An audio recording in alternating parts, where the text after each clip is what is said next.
I think based on everything I'm hearing, they haven't changed anything, and we have support from enough Democrats, and we're going to be opening up our country. It's too bad it was closed, but we'll be opening up our country very quickly. I'll abide by the deal. The deal is very good. I'm thankful to welcome you to what appears to be the beginning of the end of the longest government shutdown in U.S. history, as shameful as that is. It's after 40 days of wandering in the wilderness and making the American people suffer needlessly, some Senate Democrats finally have stepped forward to end the pain. It appears to us this morning that our long national nightmare is finally coming to an end, and we're grateful for that. The question I was wrestling with is, if the tactic isn't working, and there were no prospects that it was going to work, then let's move on, not make a lot of other people suffer in order to get a goal that wasn't attainable. It doesn't change the core problem here, which is we need to decisively address the Republican health care crisis on behalf of working class Americans, everyday Americans, and middle class Americans. I could spend an hour talking about all the problems we've seen, which have snowballed the longer the shutdown has gone on. But all of us, Democrat and Republican, who voted for last night's bill are well aware of the facts. And I'm grateful that the end is in sight. But I would encourage every member of this body, Democrat or Republican, pro-bill or anti-bill, not to stand in the way of our being able to deliver the coming relief quickly. The American people have suffered for long enough. Let's not pointlessly drag this bill out. Let's get it done, get it over to the House so that we can get this government open. The health care crisis is causing millions of families back home sleepless nights because they don't know how they're going to afford health care insurance so much needed by their families. Doing nothing is unacceptable, but that's the choice the Republican side made in obeisance to Donald Trump. Republicans now own this health care crisis. They knew it was coming. We wanted to fix it. Republicans said no, and now it's on them.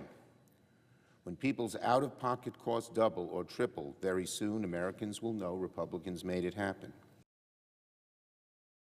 Joining us now is David Riley. He was an air traffic controller for years. He is now retired. I think there are only one other group of people that are more tired of this than the travelers, and that is the air traffic controllers. They are having to work under extremely difficult conditions, high stress conditions, without being paid. You called that mandatory scheduling cutback of 10%, which was announced by the Trump administration, of flights, kind of ludicrous. Why is that? Yeah, good morning, Sarah. I appreciate you having me on. I want to give a big shout out to my fellow Marines because today's the 250th birthday of the Marine Corps. So happy birthday, Marines. The flight reduction is completely arbitrary. I don't think it's necessary. The FAA has plans and procedures to handle sectors that are heavier or towers that are heavier through traffic management initiatives to reduce the amount of traffic that's going into one particular airport or a sector in the en route environment, that kind of thing. So just to arbitrarily come out with a number of saying you have to reduce your flights by 10% or 15% by Friday or 20, or we're going to shut the whole thing down by Thanksgiving, I think is completely ludicrous in the fact that the FAA has mechanisms to do that, to keep the safe skies in those sectors that need it. Can you just give us a sense of what the stress is like as a controller, and add on to that the fact that they are not being paid and there are fewer and fewer people that are doing the job?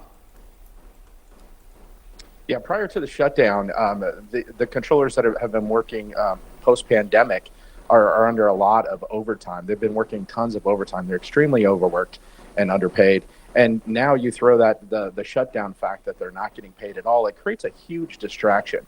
And when you show up for work as an air traffic controller, you have to be on your A game, not only mentally but physically, to handle that type of stress and the work that you have to do day in and day out. And if you are distracted by trying to figure out how to pay your bills at home because you're not getting paid and yet being forced to work, that adds a whole nother level to it. And it needs to be addressed going forward on how this is handled in future situations like this. The motion upon reconsideration is agreed to.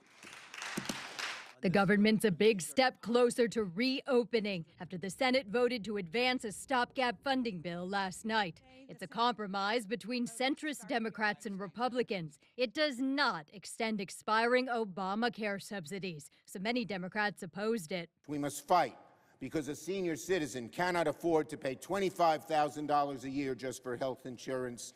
We must fight to keep millions from financial ruin.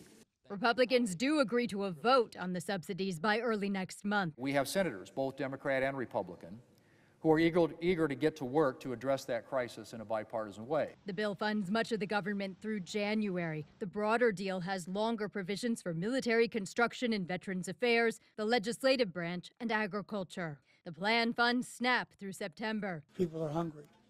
And you can see also, sometimes in the kids' eyes, you can see their fear because they're afraid. For federal workers, the agreement ensures shutdown back pay. It reverses recent mass firings and prohibits any more this fiscal year. If the plan becomes law, federal employees will get paid again. That could prevent scenarios like this around Thanksgiving. They changed the flight, then they changed it again. Eventually it got canceled. And when we got to standby, there were like 30 other people on standby.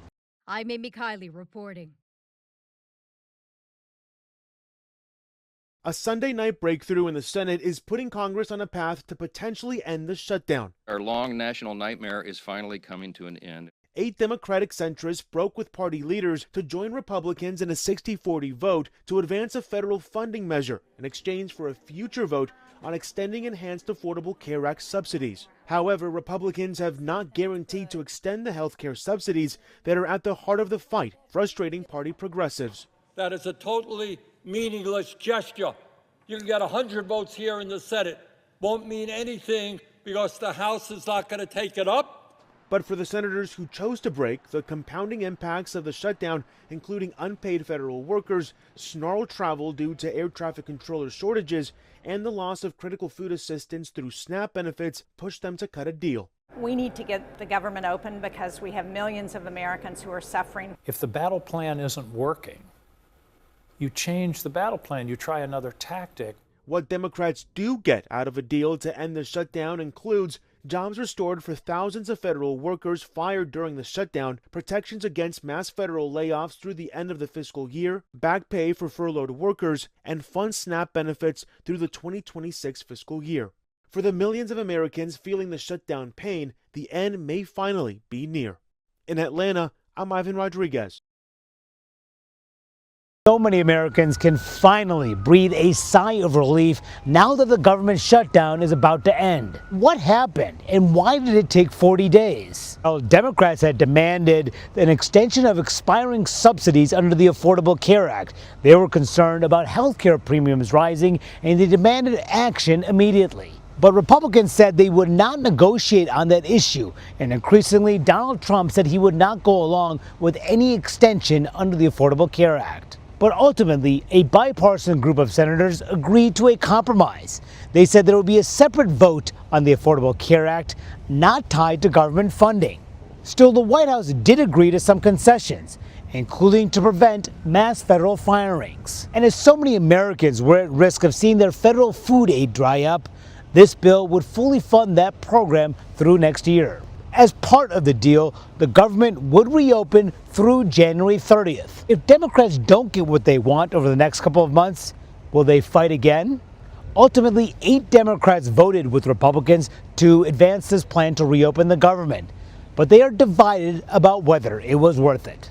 The Senate will still have to give it final passage, and then the House, which has been out of session since September 19th, will have to come back to town to pass this bill. And then President Trump will have to sign it into law. So the government will remain shut down for at least a few more days.